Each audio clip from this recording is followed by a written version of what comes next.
science. All right, welcome back to the show, folks. I was laughing there during the break. We were talking about our spaghetti eating contest and how much fun we had last month, and we've got a date lined up for our pizza eating challenge.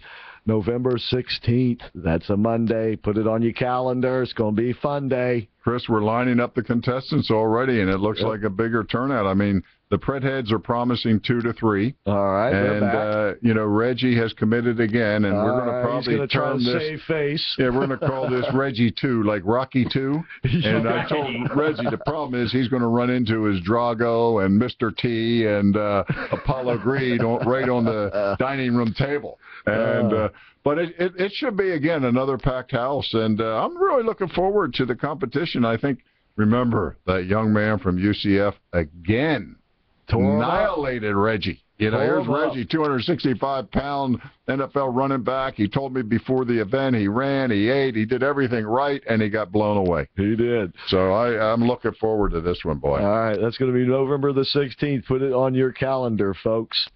All right, we got John L. Casey in the studio, folks. Many of you remember John L. Of course, he's been on the show many a time and will be continuing to be a part of the American Adversaries. He's the author of the great book, Dark Winter, which, of course, you can find at Barnes & Noble or Amazon or any of the big book sites. Plus, can you still get it at Newsmax, John L.? Yes, you can. And how? Newsmax.com/darkwinter. And the documentary on the book is still being shown. We just had 2 showings last week. You can go to Newsmax.com, NewsmaxTV.com, and look at their schedule for the next events. All right, so that's NewsmaxTV.com, and it's worth checking out. And it's worth getting a copy of John L.'s book if you haven't already. And it makes a great gift, too, folks. These authors that we have on our show, they're not second-rate. These are first-rate authors. And when it comes to being a climate scientist, John L. is a first-rate client scientist. Peter Piper had to pick up. I'm telling you, I'm having a hard time with it. But he's worthy of the RICO Act. Did you hear about that? Yes, indeed.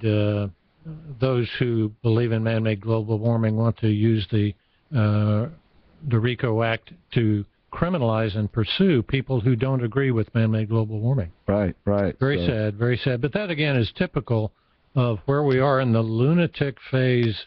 The 11th hour lunatic phase before the president goes to Paris. We're 2 months away, and at that point he wants to become the king of climate for the planet, saving the planet. And we're seeing everyone come out of the woods now with all kinds of studies and opinions backing the president's climate action plan and the need to immediately save the planet, as recent EPA water guidelines have tried to do.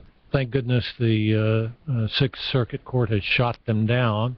This may go to the Supreme Court ultimately. Now, these are guidelines that they would have used the Freshwater Act that gives them the right to, or not the right, but the power to regulate major waterways in the country. They wanted to use that to regulate everything down pretty much to a pond in your backyard. Actually, much worse than that. They have come up with a term called a significant nexus to a waterway. Not water, but actually land or land near water. So they want to regulate everything, and this goes far beyond that. We can talk more in detail about that if you'd like. Chris, did you see, though, and I mentioned this to John, the Ted Cruz debate with the Sierra Club? This was outstanding. Ted Cruz just ripped them apart. He brought up all the statistics that John and you and myself are in agreement of, and it was embarrassing. And all the guy could go, he said, well, 97% of the, he said, don't they get grants? Don't they get this? Don't they? I mean, he just ripped them every way possible, and he brought up the 18 years of, not a movement at all in temperature, right? Right. And they said, well, they're adding a word called, yes, there was a pause. 18-year pause? Right. Yeah. And, of course, we know that it's a pause because it's cresting and it's turning over to go in the other direction. That's correct. And throughout this 18 years, it's interesting to see the dynamics and how they tried to explain. And, in fact, the scientists at the UN tried to, as they call it, hide the decline, because we actually had a decline in temperatures during the 18 years. And it's just amazing.